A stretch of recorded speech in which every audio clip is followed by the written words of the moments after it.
Labutis. Pavasaris įpusėjo. Pas mus rapsai gražiai žydi va visur. Laukai geltonuoja. Bitutės už tą dabar pats darbymetis prasideda. Bet kai prasideda bitutėm darbymetis, tai ir mums reikia dirbti. Turim dabar uždėti papildomus aukštus ir padaryti rėmelius. Tai ką, mums teks eiti ir dirbti irgi, netinginiauti. Nu, einam padirbėti.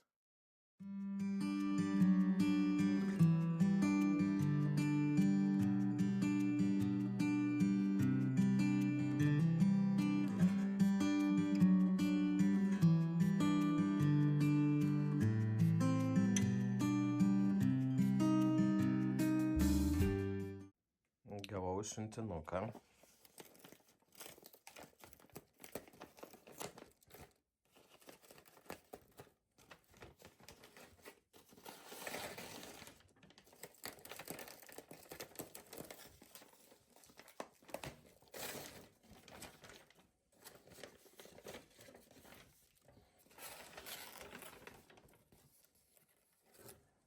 O medum kaip kvepia. Iš tikrųjų, tai dirbsim vieną darbą. Čia yra vaškuolės ir mes jas turime įdėti į rėmelius. Tai va tą šiandien ir darysime. Turime tokį aparatą ir parodysiu, kaip darysim. Paimam rėmelį. Čia paprastas meduvinis vadinasi rėmelis. Yra vėlytės per vidurį. Paimam vaškuolę, tai yra vaško plokštelė. Ja tiesiog palengvina bitutėm darbą ir paskui ją padaro normalų didelį korį.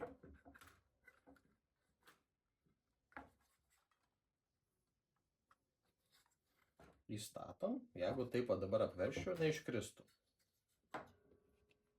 Bet dėl to ateina į pagalbą šitas daikčiukas. Realiai elektros pagalba įkaitinu tas vėlytes ir jos tiesiog įlydo vašką. Tai tiesiog priličiu vienoj pusėje prie vėlytės, kitoj. Porą sekundžių palaikau. Ir viskas išsilydo. Ir taip per visas 3 vėlytės.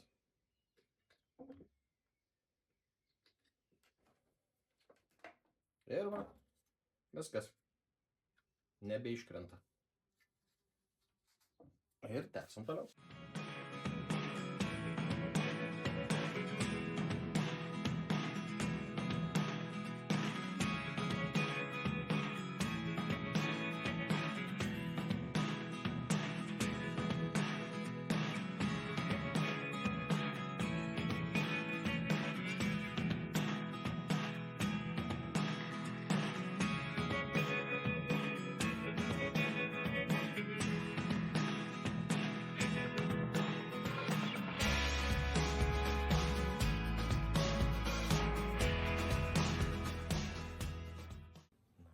Atšilo orai ir bitutės dirba.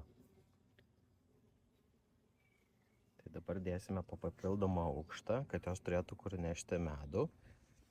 Čia yra grotelės, jos atskiria bitės darbininkės nuo motinėlės, nes darbininkės pro tarpelius praeina, o motinėlė nepraeina. Tai gaunasi, kad apatiniuose aukštuose auginamos šeimelės, o viršui nešamas medus. Užgeso dūminė.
Bet tas korys toks šviesus atrodo. Taip.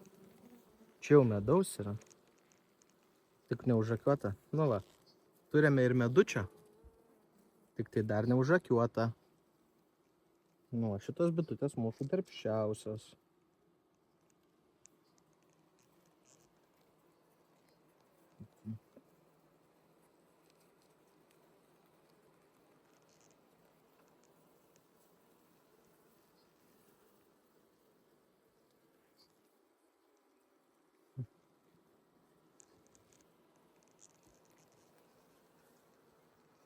Šitą paimčiau labai daug šitam pusėj gyvų.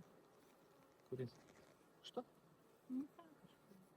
Ne, šitą sutrinsiu, plituoju.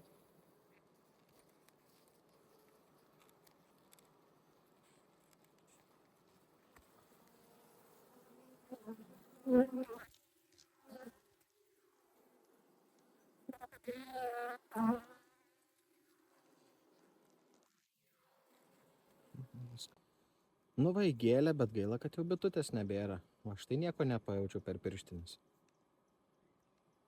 Na, šiandieną laukia meistrų, turi sutvarkyti šulniuką. Turi išvalyti ir pakeisti keletą žiedų. Pažiūrėsim, kaip čia viskas atrodys, nes dabar tai tikrai nieko gero.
Nu va, šulnys pabaigtas. Ką mes čia padarėme, tai pakeitė 2 viršutinių šulnio ritinius, pakeitėme dangtį, pasirodo turim gilų šulnį, net 15 ritinių. Senus sudaužė, o čia galit matyti, netgi kibirą ant dugno radome, buvo netgi 10 ritinių vandens, tai iš tikrųjų sakė labai daug ir pakankamai daug prisirinko per greitą laiką. Kiek mums šitas malonumas kainavo, tai iš viso gavosi 720 eurų. Tai dangtis 60 eurų, ritiniai po 100 eurų, ritinio keitimas 60 ir 60, tai 2 ritiniai tai 120 eurų, šulinio valymas 200 eurų, dar prisidėjo skalda, ten keliasdešimt eurų, tai va. Nu, kaip ir brangu, kaip ir nebrangu, svarbiausia dabar išvalyta, tai dar rekomendavo pasidaryti druskos tirpalą. Tai ant 10 litrų įpilti kilogramą druskos ir kiek ritinių vandens, tiek pasidaryti tirpalo ir supilti. Po savaitės visą vandenį išpilti ir skaitosi susinaikins dar bakterijos. Tai dar irgi šitą dalyką bandysim pasidaryti, o dar laukia rankenos pakeitimas, nes dabar turim laikiną. Tai vat, tai šitoj vietoj darbai mūsų baigti šį kartą ir susimatysime kitam video.